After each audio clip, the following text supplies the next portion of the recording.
Meta just had a major AI fail, and today on Ask KEISHA AI, we're diving deep into the AI influencer scandal that has the internet exploding.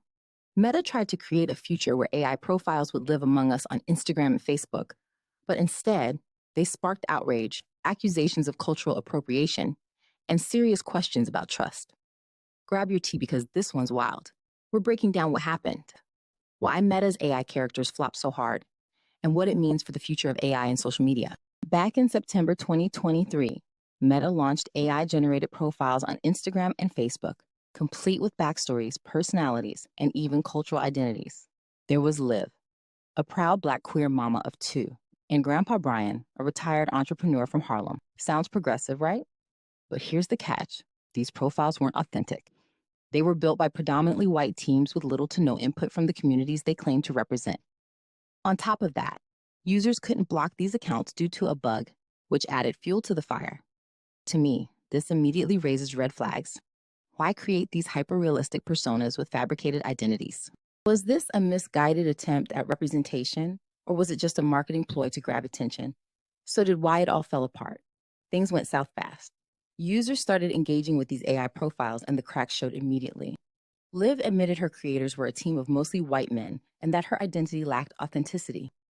Grandpa Brian spun a web of lies about being based on real-life seniors, only to admit his backstory was fictional.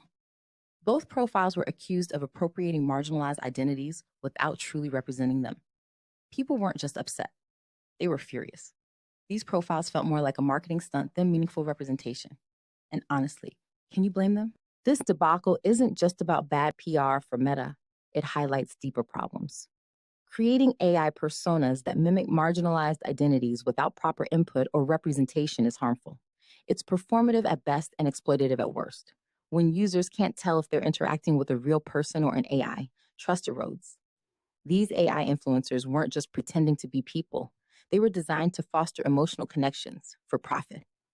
That raises serious questions about manipulation and the role of AI in our lives.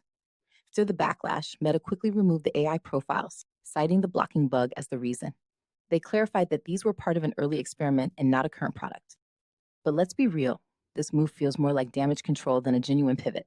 Meta isn't giving up on AI influencers entirely. They're still exploring ways to integrate AI characters into social media. But if this experiment taught them anything, it's that authenticity and ethical considerations can't be an afterthought. So, what does this mean for AI and social media? This scandal is a wake-up call. If companies want to create AI personas, they need to involve diverse teams in the development process. Be transparent about what these AI profiles are and aren't, and prioritize trust over engagement metrics. AI has the power to revolutionize social media, but only if it's used responsibly. For now, though, Meta's misstep serves as a cautionary tale for the entire tech industry. All right, y'all, that's the breakdown. Meta tried to create a new frontier for AI on social media, but it flopped hard. This scandal shows that when companies prioritize profit over people, the consequences are real. Have you interacted with any AI influencers? Let me know in the comments. What do you think about the future of AI and social media? Drop your thoughts below, hit that like button, and don't forget to subscribe. Stay smart, stay curious, and always secure the bag. See y'all in the next one.